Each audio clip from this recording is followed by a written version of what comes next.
when I moderate is just asking if this is your first time in Rhode Island. I know it's not yours, but this is your first time in Rhode Island. Have you guys done anything like Rhode Island-y?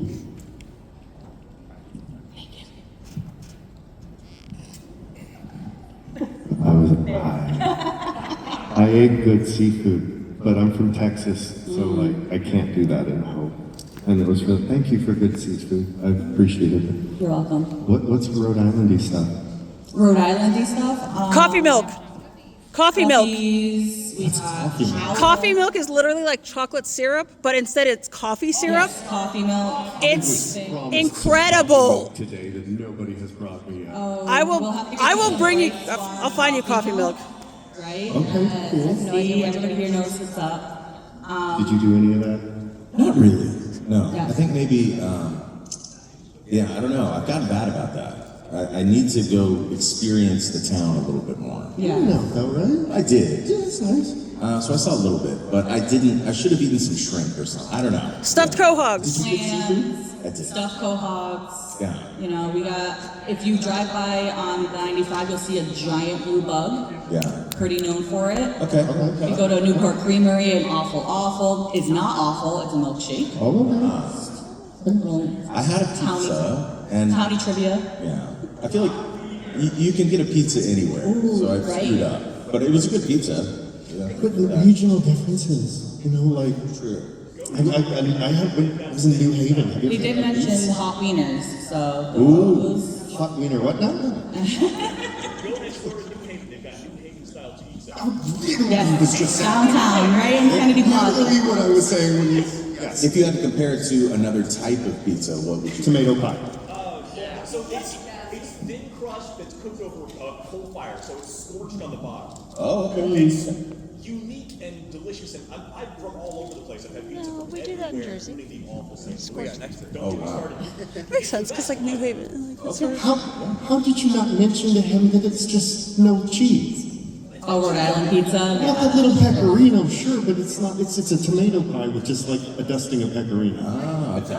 Yes. That's pretty different. Oh, that's interesting. Neither am I. But they opened a place. Have you been to Fortunate Son in Garland? No, Have you been to downtown Garland? it's been a while. Great family night. They've made the square fantastic. Check out Fortunate I Son. feel like they're just having dad combos now. Good stuff. Definitely worth checking out. Okay. Family likes pizza. And then when you order, they're like, there are beats, they're like, to be clear, there is not cheese. And you're like, yeah, I know. Fortunate Son. Yeah, I have to hit that up. We'll write you down some great places to visit while you guys are here. Oh, yeah. A little bit longer, or if you guys come back. Get us back then, so we can go. Yes, please return, absolutely. And we're, if I can see some coffee milk, I will try to get you guys some at the tables. So, what our lovely fans are here for is talking about Gachiakuta. So, I myself, it's funny, I had seen a lot of promos for it. It was on my list. And I had a friend who finally was like, be quiet, sit down and watch this show. You're gonna love it. And I was like, okay. And I sat down and I was like, great, it's 24 episodes and I binged things. So I stayed until like 3 in the morning. I was very tired the next day at work, but I was like, this show is absolutely amazing. Artwork, the characters, the music, it is absolutely stunning show. So having said that, this has kind of become a massive hit in the last 4 years. It's a relatively new manga, relatively new anime. When you guys either heard about it to audition, did you guys have any expectations going into it of what it was about, or? So I was at a con, and I think Ian was there too, but we were in, I think it was Colorado, and I did a panel with Kyle Phillips and Zeno Robinson. And Zeno, who's the voice of Jabber, yeah. Was just going on and on about this manga and how good it was. Yeah, he was way ahead of the curve on all of us. And so he was like, yeah, you gotta check this out. I don't typically read the manga, it's a time thing more than, I have an interest, but it's just a time thing. But he was so insistent about it. So I was like, let me check it out. I read the first couple chapters and I just got hooked. And it was, it's the art style, like you said. But I would also say it's like the perspectives that she uses in the manga, and then as extension in the anime, is so unique. like you're always looking at things from angles that don't make sense immediately, for me anyway, and I have to sort of zoom in and like, who is this? This is from behind. So who is this? And then what is over there in the distance? And it's just it just pulls you in. So it pulled me in. And so by the time the auditions arrived, I knew enough to be dangerous. Yeah. I read first couple of volumes too. I really liked it. I had just been a lead for the director that was doing it, and when he told me, he was like, "Hey man, so what's your show?" And he told me about it, and I was like, "I have no shot, do I?" And he's like, "I mean, you could read." And I'm like, "I have no shot, do I?" And he was like, and I didn't think. And so at that point, I got to just kind of sit back as a fan for a little while and watch people like, "You guys are going to do phenomenal work." And I really started liking the Cleaners. And then the audition for Zodyl came up, and I read Zodyl's stuff, and I was like, I have to stop watching, and I have to stop reading all of their stuff because I like them, and I have to get into Zodyl's mindset, which is y'all are wasting your time. And I really do want to get into a little bit of that with y'all today, because discussing the moral gray of it is one of my favorite things to talk about in anime right now. Yes. So you let me know when I can start going. Oh, well, I don't even know if it's really a question per se, but you guys do play on different teams in this show. You know, you're leader of the Raiders, and you're leader of the Cleaners. So it's literally opposite ends of this dichotomy that's happening in the show. Enjin, as soon as he came on screen, I was like, and then he had his silly moment of like, oh God, it stinks. So I was like, okay, this is gonna be a great character. Hook, line, sinker, text my friend, I'm like, you got me. So playing that character, I feel like is very similar to other characters you've also played, where they're kind of like a big brother coded, or dad coded, moral compass of the show. So give me a little bit about how you play him, or like how you perceive him, and then you let me know how you perceive your character. I think that's accurate. And I have played a lot of sort of dads and big brothers and stuff. I think for Enjin, as soon as I saw his picture on the sides and in the manga, I was like, this guy's a goofball. And yes, he has a lot of weight on his shoulders. He has a lot of responsibility on his shoulders. But I think he just sort of approaches everything in life from the perspective of like, it's gonna work out, you know? And so he's like, because he's been through so much, and I'm not going to get into spoilers at all, but he's been through a lot, and all these characters probably have been through a lot. What a crazy place to live on the ground. I mean, it's like literally like a hellscape. And so I think even in the auditions that I did, I was like, he's a tough guy, so we're going to go tough here, but I'm going to lean into every moment of zaniness that I can, because he's real. It turns out he's real goofy, you know? And I was lucky to sort of see that. And so he's like he's like the fun uncle. Uncle. Yeah, the fun Good uncle. Yeah. How great is it to work with Lee? He's Dear God. kind of amazing. Yeah. I love that man so much. He's kind of amazing. Yeah. Lee George, our director. He just loves this show. And then on top of that, he makes it feel like there are no stakes. I mean, not from an acting point of view, but just from like this director is here because he loves this thing, and we're just gonna have fun with him. Like, damn. This was the show that happened. Like, because he was what, a year or two into him like being a staff director? I remember feeling that click where he's like, no, I'm making the show I want to make. And that click of trusting the actors, like, that's not what I expected, but yes, absolutely. And that's where we get things like the Jabber Rap, or stuff like that. If you ever get the chance to meet Lee George, you do it. He's also gorgeous, just for the ladies. Let me let you know. I hope he sees this. I hope he sees this. So as we get into this discussion, I just want to let you guys know, if you guys want to start lining up at the mics to ask your own questions, we're going to be going back and forth, so feel free to line up in both directions. So as you guys are getting settled with that, but what about you? You have this kind of very morally great character. Do you think I'm a bad guy?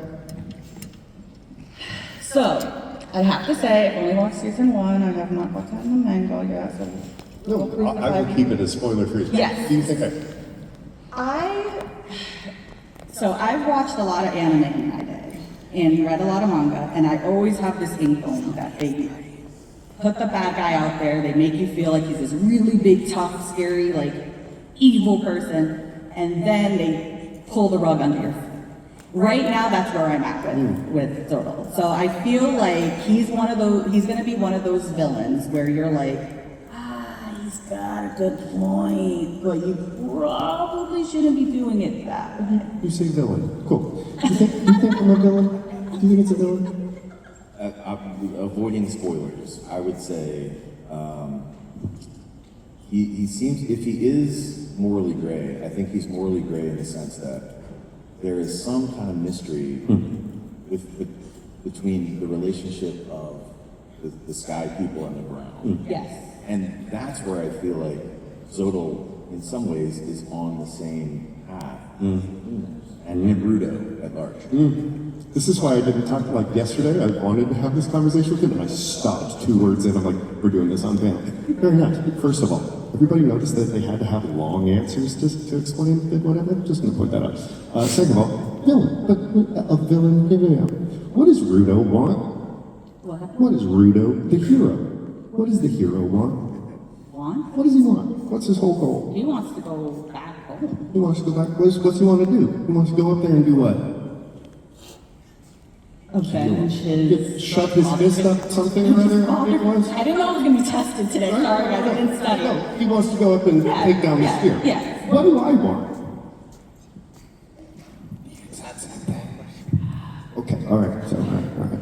People be like, but Jabber attack. Okay, to be clear, I set up some portals and a time to talk to a guy about achieving his goals and dreams. And when I made those portals, a bunch of people decided to jump in to my place. An experiment that I'm doing to try to create equality for everybody. They break into my place, and then they get in fights with Jabber. And then I'm supposed to be a bad guy because it's like breaking into a house with a pit bull and going, it bit me. Yeah. All I'm trying to do, I feel like the cleaners are look. Are you saying they're breaking and entering? They are. There are trash beasts, sure. The trash beasts are a symptom. They are not the cause. And that's what y'all are dealing with. I'm going for the root of the problem. Why am I a bad guy? Because I'm purple? Is it because I ate a cockroach? That cockroach gave me a lot of power, again, to bring equality to you all. Why am I a bad guy? I didn't attack them. They broke into my thing. That again was to help you all and to help the hero of the story achieve his goals. Why am I a bad guy? As the cleaner's personal lawyer, they're colorful. Okay. Also, you haven't attacked Jabber. Like you trained him. You're not surprised that Jabber attacks. People who are here to help solve the problem and free you all from an oppressive society. And so therefore, I'm going to hire some effective people. And if you break into my place and attack them, they're going to defend themselves. Let me ask you this. So it's revealed pretty early on that Zodyl is the new leader of the Raiders. So I wonder what the old leader of the Raiders was like. Off being it. He was a bad person. And I'm here because he's raiding, they're taking stuff, they're freedom fighter. Zodyl might be an improvement over the previous Raiders. That may be true. Handsome. I don't know. Freedom fighter. Freedom fighter. It's like you guys are looking at the Jedis and Star Wars and being like those rebels. I'm trying to take down the Empire, and you're mad at me about it. If Zodyl had to be a Jedi, Yeah, which Jedi would he be? you would have a purple lightsaber. I'll tell you that. You'd be Zodyl. Mace Windu. Zodyl he's not threatened. He is the most matter of fact. I am just telling you things. All right, let us start with some fan questions. All right, ladies first. Your name? Circa and sorry. My question is, if you had a vital instrument, what do you think it would be? Like us personally? Yes. Yeah. I mean, I want Zodyl's code really bad. That's so cool. And you get all the powers depending upon what you eat. And it's just so expensive. And it's a Watchmen series. That's beautiful. Well, I feel like I drive a lot, like way too much right now because my kids can't drive, so I'm just driving them everywhere all the time. So maybe like a steering wheel or something. And maybe I can just like, when I hold the steering wheel, almost like Wonder Woman's invisible jet, like an invisible car, and everybody can just hop in, we can go, runs on vibes, no gas needed. But is it every steering wheel of every car, or just this one car? Just this one, it's my one special, yeah. Well, Vital Instrument's gotta be your special. Well, no, but my thought was like, could it be driving gloves, and then every car you're in then becomes like... And the other thing about the vital instrument, it is something that you hold dear, right? Yeah. So is there something just in your life that you like, is it like there's a necklace or a gift somebody might have given you? So I've had this thing. I was given this at SAC Anime in 2019 by a fan. And so I just keep it, it's kind of my lucky charm. Yeah. Every con I go to, it's, a little bit of a Vital Instrument coded item, yes, yeah. It's my hero. And I think that's kind of the beautiful thing about a vital instrument. That's one of the things I know as watching the show, I was like, oh, I do that. Like, I hold on to these things and I want to take care of them. So seeing that it becomes like their power versus, in quote unquote real life, people are like, hey, throw that away, it's old, what are you doing? So it's kind of nice to kind of take it on its head and being like, this is your actual strength. So that's another part of the show that I think is really beautiful and like there's beauty. What's that saying? One man's trash is another man's treasure. So thank you. Hi, your name? My name's Steve Landis.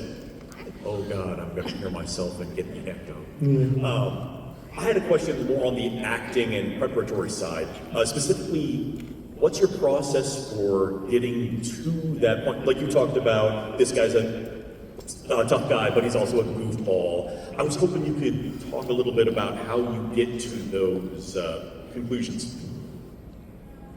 Well, yeah, I mean, we're talking about anime here, so it's a little bit, it's a little bit different than some other stuff, but but I think within this sort of niche, almost every show has kind of like 12 characters that are the same. It's got their tropes, and so it's like I think once and really you don't have to be an actor to know that. Like if you watch enough anime, you kind of recognize like, oh, this is the mentor, this is the, so some of it comes down to just like seeing a lot of this and being involved in it.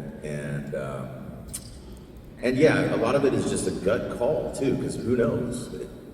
Just because it's a certain way in the manga does not mean that's how they're going to do it in the anime also. So it's like, and this is sometimes part of the reason why I don't read very much because I feel like it can send you kind of in the wrong direction unintentionally if you get too involved in something, or if you are too involved in something before you get a chance to audition for it.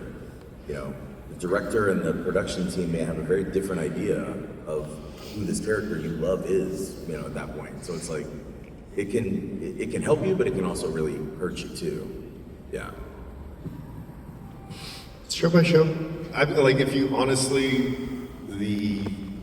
one of the most true, but the almost cop-out answer is, a Japanese dude has already done it, and I listen to him right before I do it, and that's a real big guy. And I mean, usually they go bigger than we do, oftentimes, because of just how the language works, the phonemes, and they'll be loud and everything like that. So we have to justify that, but we see it. You see a face on screen, we see all that, and I think after a while you get good at going like, what noise needs to come out of that face, right? And it's just like, dear God, how long you been doing it? What was it, 15, something like that? Something like that. Yeah, 20. We've been doing this for longer than a lot of people here have been breathing. And after a while, that's just a weird second, you remember that first time when you started staring at every mouth flap of every cartoon? You're like watching Family Guy, well, it doesn't count because they animate to the mouth, but that one word was off. It messes with you, and so it's just really weirdly, if after you dub enough, it is the skill that you cultivate. Like you said, you end up playing a lot of different kind of stuff. pull in little aspects of different. This show, I'm trying to not do all the things that I do, but he has Zodyl is. I very rarely ever do you play. How often do you play a character that says, "I talk like blank"? Yeah, Right. That's never a thing. Almost never. And then, so Zodyl says, "I don't like wasting words." So as we're in there and we have to fix a flap or whatever, we have to our rewriting. We know. Okay, we can't use words that are flowery. And that's why he doesn't sound like, well, if you're doing that, it's always like, you're wasting your time. You should not do that. That is bad. He's very, and so never get that gift. Have it in this one. And so I have a guiding light that I just am like, but he wouldn't do that. I'm spoiled. It does. Thank you. Over Thank you. you. Hi, your name? Hi, my name is Jenna. It is, yes. And my weird superpower is hearing voices and being able to go like, oh, that showed me. So the fact that you're in both and you're talking about the kind of moral things going on, I obviously thought of Shigaraki, because as you watch him, you can also be like, okay, I kind of see you, but and anime does that a lot. So in the real world, there's connections to so many revolutionaries also that maybe the methods are not great, or they get power and then totally change. So say that you get to a point where Zodyl has this moment, like where is his line? Heck yeah, that's a great question. I'm so excited. No, this is really great. This is the kind of stuff. This is where you get into like, I'm gonna act. I get to act. Because sometimes you get to go in and do silly stuff. But like this one, like all of our characters, even like you could say he's goofy, but oh my god, so much heart, and you hear it in the performance, and like we act in the show. It's really fun. So with this, I play a lot of bad guys, and you have to figure out how to get there. You have to figure out like why, because nobody goes, I'm going to be a jerk today. That's not interesting. Nobody wants to watch that. So you have to kind of get to their perspective. So. Next week, manga comes out, he does something horrible. I have the compassion at this point in my life to understand how some people have awful days, and they can't control themselves as it's getting worse and worse. And I'll still have the feeling for them, but maybe that'll add in the self-hatred of I can't believe I'm or the rage or whatever drove them. You try to, if you can get in their mind, you can find those things. And then the character doesn't just sound angry, he sounds like there's like rage and frustration, holding back or sad, like, and you get a much richer emotion because mad guy is mad, not interesting. Right. So like, if it does take a left turn, hell yeah, because I get to go at it as somebody, because like I said, not knowing and like, I have a big thing about only knowing what my character knows. And that's why I can't keep watching them, because I want to be like, hey, as they roll up, and I don't. And that's how I was feeling, because I love big guys, because you're doing such a killer job. But I have to be like, waste of time. So, but if I get the joy that something does go left, and I have to emotionally justify what he goes, yum, yum, yum, yum, yum, all day long, gimme. And hopefully when you hear it, you're like, oh, he's just having a breakdown, or whatever it is, or like, whatever that is, you're gonna feel something, and that's cool. Yeah. That's awesome. Thank you. Thank you for a great question, dude. I really appreciate that. And I think that we've seen that throughout the show too, right? With the Ado arc, right? Where you are kind of like, what is she doing? Or like, where is this gonna go? And you kind of get her backstory, and you feel very terrible for what this character's gone through, and then Ruto just beats the hell out of her, and you're kind of just like, whoa, but you're also kind of like, I get it, because she attacked his friends. But I think that's where this show kind of takes typical, almost shonen aspect and kind of puts it on its head. Because typically you're kind of like, that's the good guy, he's 100% right. But then you see that scene, and you're kind of like, I get it, but geez, dude, like, chill out. And I think that's what's interesting about Udo's character is that he is very, very complex. Like there are times when I watched it and I was like, oh, dude, shut up. But there's other times, Trauma on it's trauma on trauma, and but you also have to understand where this character's coming from, and it makes you as a viewer be like, oh man, I'm kind of being mean to him too. Like, what am I doing? So I 100% get where you're coming from, where it's like, is Zodyl really the bad guy here? So No matter what bad guy I play, I shoot for that kind of like, am I though? This is the Yes. first one where I'm like, oh, I think I actually have a point. but that's what makes shows so interesting is it's when it's not black and white, right? When you're actually able to just look and be like, Everyone's the hero of their own story. yeah, Maybe the villain. I'm not gonna admit it out loud, but he's right. It's like X-Men is one of my favorites going Yes. back, and Magneto was one of my favorite characters because he is someone who's dealt with oppression and genocide and all these things, and he will never let his people be hurt again. And in those kind of situations, in general, you watch heroes and people respect each other, and I guarantee by the end we're all fighting together. Like That was one of my feelings. right, but that's Super Magneto. That'd be my prediction. Right. Yeah. Yes. Like, ooh, we're adults, or are we?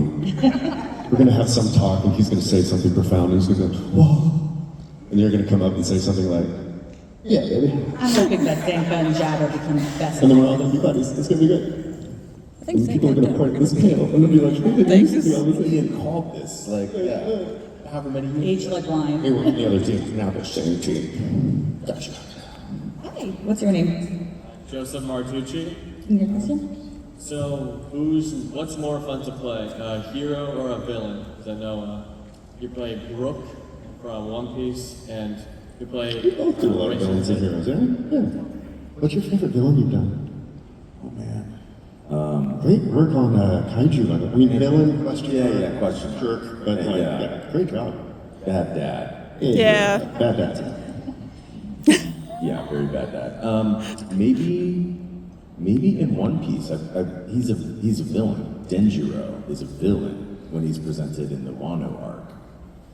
But there's more to that story, and I don't want to give too much away for those who haven't seen it. But he's definitely chewing all the scenery type of villain, and he's chopping people up, and he's fighting the Straw Hats, and he is screaming and yelling, and then we learn a lot about sort of why he's screaming and yelling so much. And so I don't know. I guess my answer would be it has a lot to do with I think we both played a lot of heroes and villains. So I would say if I've been playing a lot of heroes, I kind of get that itch. I'm like, man, it'd be fun to be bad. I kind of want to be bad. And the reverse is true. Like if I've had some time playing a villain for a while, it's like, man, it'd be fun to be a hero again. Variety being the spice of kind of all of this. That's my answer. It's the energy you get to inhabit at work. Depending upon what your cast has for 4 months, it's be like, you come in and you're gonna need to be a horrible person and beat people to death and all that, or it's like, hey, you're playing a romantic lead and you just have a sweet date every week. For me, I've said for a long time, I like playing the guy who has the least stakes in the room. The guy who's like, I don't care, man. That's my favorite because then I get to, because like I just said about inhabiting the energy, it's what energy I have to inhabit while I'm at work. So villains, super fun, super cerebral work thing. Goofy, stupid stuff. The buddy who's sitting there who's like, that guy, then I get to be at work going, but heroes, friendship, pain, backstory, all this screaming and all that kind of stuff. Super great. Yes. Idiot best friend, stupid people, super fun. Funny people, super fun. I've told directors, if you just want to use me from comedy from now on, I would be totally fine. I love this dramatic, but give me comedy. But in general, villains are usually written a little more better, and then you get a lot more to play with. Because you don't want your hero to go through too many really weird, conflicting, things. Like enough to like, oh, they grew, but not like. But a villain, you might have to go through you are not handling that well, bud. Nobody handles things well when their family abandons them. and then you go for it. Some of my favorite work has been Villain, though. Yeah. Thank you, and thank you for the lack of One Piece spoilers. I'm on Marineford. Right. It's so good. Take your time. You're going to run out of episodes one day, and it'll make you sad. Take your time. Everybody thinks they're not going to run out. You will run out. Take your time. Thank you both of you. Thank you. I bet your revolutionary is going to come back first. I bet he's going to be like a thing. Or they are going to be a thing, yeah? Yeah. Your name? My name is Jose. I'm from Connecticut.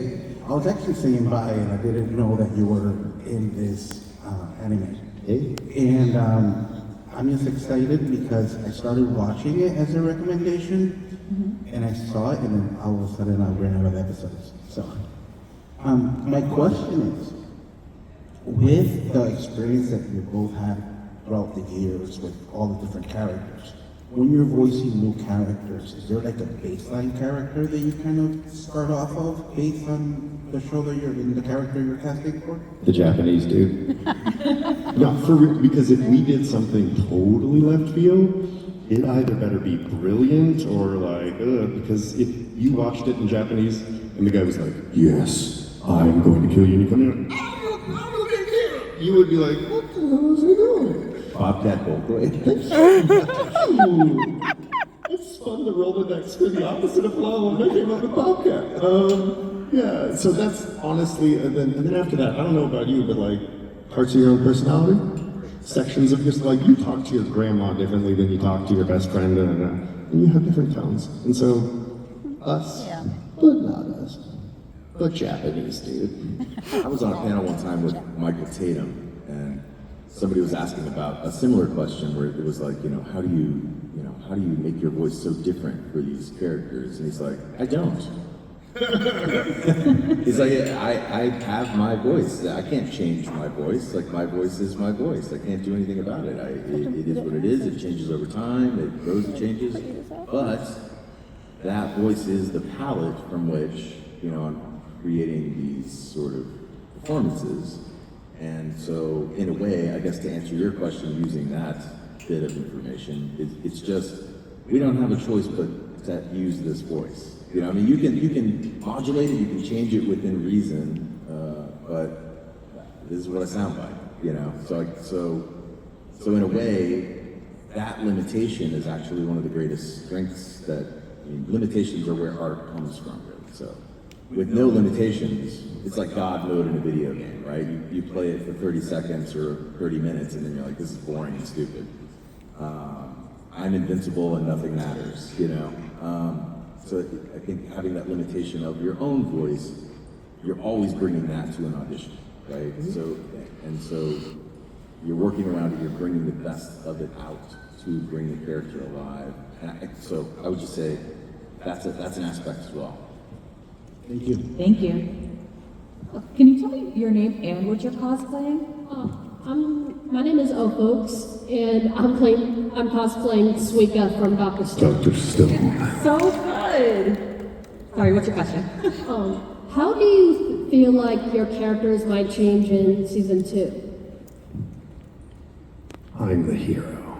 Wait, doing his voice. I'm the hero. It'd be like that. It is. I'm the hero. I'll tell you, I know a lot because I'm reading it. So, but I don't want to spoil people. So I won't say anything like that. What I will say is that I'm very hopeful that for season 2, we get a pacing that doesn't go too fast. Because I do feel like there's a lot of story to tell right now. And I really hope that, in season 1, they did a great job of really having fun with the fun parts and like not just rushing through them. And so that's what I want for season 2 is these fights that are going to happen and these fun moments. Like, let's spend a whole episode and just really enjoy that. We don't need to blow through everything. I hope that's the direction that it goes. I will say that. Where did one end? Where does the end? Where does one end? Have we done 2? Or is that just one long? Yeah, I don't know. I just go. What? I told you I can't watch it because I like the cleaners, and I don't want to like the cleaners. I get to to watch it at the end. It sucks. It actually does suck. You guys are really doing a killer job. Like, for real. They are a lot of fun. Thank you. We done two Very seasons? stylish. Season 2? No. Okay, but that was one season, right? Well, it was one long season. It was one long season. One long, Yeah. Yeah. 24 A 24. Yeah. Yeah. Half of the time we get 12, like, it feels like 12 is like a season for us now. Right. So, like, yeah. Thank you. Okay, that's one. Okay. Hi. It is an extra long season. Thank you. Okay, I feel less crazy. Thank you. What was your class? Oh, no. Thank you. Great cosplay again. Hey. Very good. How long did it take? Yeah. That would have taken me a month. Amazing. That's awesome. Another acting-related question. I was hoping you could recommend a class or a book or something I could pick up to help myself work on characterization and portray better characters. I think the thing that we would both say is for voice acting specifically. Yes. Okay. There's a really good website called iwanttobeavoiceactor.com. It's created by a guy named D. Bradley Baker, who's a very famous and talented actor. Yeah. And it's free of charge. So it's literally you go and you can just read for hours all the information about agencies, auditioning. Oh, I have an agent and stuff like that. Oh, good. I'm Okay. somewhat established part-timer. But I want to do better characters. I want to educate myself more. And I was looking for, if you could just pick one thing, what would you say besides that book? Because I've been to that website. Here's the one